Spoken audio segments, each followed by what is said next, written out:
Hello, Malaysians. Well, I see in YouTube there is an exclusive interview with Ong Tee Kiat, I believe.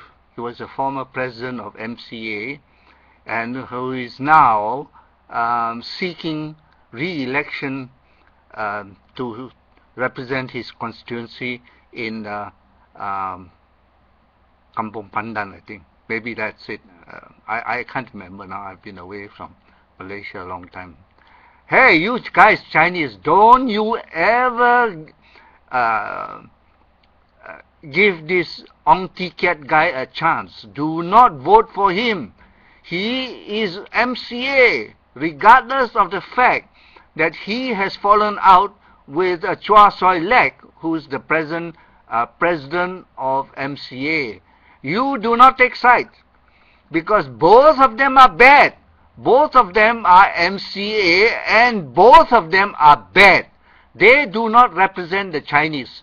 The Chinese, we have a strong representation by DAP.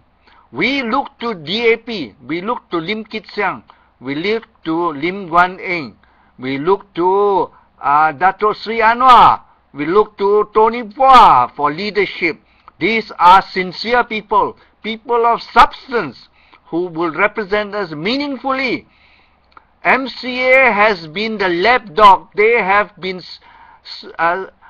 squatting on the side of the main dining table of UMNO and picking up the scraps thrown to them on the floor. MCA is a hound dog. MCA is a dog. You must not listen to Ong Tee Kiat. He doesn't make sense, this man. He represents MCA. It doesn't matter whether MCA or what. He will be a member of the Barisan, so-called Barisan Nasional, and that's as good as MCA.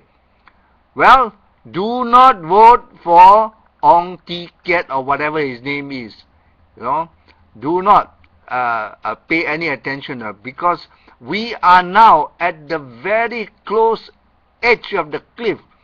We will be able to push UMNO over the cliff and get them out of the way for all these 65 years where they discriminated against the Chinese and spat on us. You know, they have created a Malaysian society that is fragmented, divided, splintered into tiny shreds and bits. We do not want MCA. We want PKR, we want PAS, PAS, we want DAP, but not MCA. Well, I'll speak to you again. Bye.